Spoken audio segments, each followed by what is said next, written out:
Hello guys, তোমরা কেমন আছো? আমি তোমাদের দোয়া আলহামদুলিল্লাহ ভালো আছি। আজকে তোমাদেরকে দেখাবো কিভাবে গিল ডিভিশনে ঢুকাবে। আর দেরি করে লাভ নাই, আসো চলে যাই। আর যারা চ্যানেলটা সাবস্ক্রাইব করোনি চ্যানেলটা সাবস্ক্রাইব করে দিও। আর এটা হলো আমার গিল্ড, দেওয়া আমার গিল্ড চাঁদপুর ডিভিশন 64 নাম্বার ডিভিশনে আছে।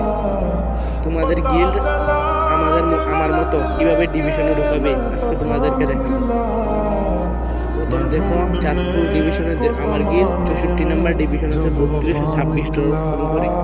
তোমরা যদি শনিবারে গিল্ড ওয়াস ম্যাচ খেলে স্কোর বেঁধে খেলো, আমার 64 নাম্বারের উপরে চলে দিতে পারবো। কিভাবে তোমরা 64 নাম্বার এর উপরে 64 নাম্বারের উপরে যাওয়ার জন্য তোমাদের প্রতি গিল্ডের 70 প্লেয়ার একটি প্লেয়ার দরকার। তোমরা গিল্ডের 50 জন একটি প্লেয়ার ঢুকিয়ে দিবে প্রথম গিল্ডের ভিতরে। একটি প্লেয়ার ঢোকানোর পর তোমাদের গিল্ড ওয়াসের ম্যাচ শনিবারে তোমরা আগের দিন সব প্লেয়ারকে বলে দিতে হবে, সব প্লেয়ারকে বলে দিতে হবে কালকে গিল্ড ওয়াসের ম্যাচ আছে, গিল্ড ওয়াসের ম্যাচ খেলতে হবে।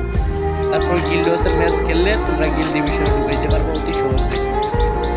স্কোর 4 জন মিলে তোমরা যদি গিল্ড ওয়াসের ম্যাচ খেলো, তোমাদের গিল্ড অতি সহজে আমার মতো ডিভিশনে ঢুকে যাবে। আর আজকে ভিডিওটা এতটুকু ছিল। যারা চ্যানেলটা সাবস্ক্রাইব করোনি সাবস্ক্রাইব করে দিও। আর যারা আমার গিল্ডে ঢুকতে চাও তারা কমেন্ট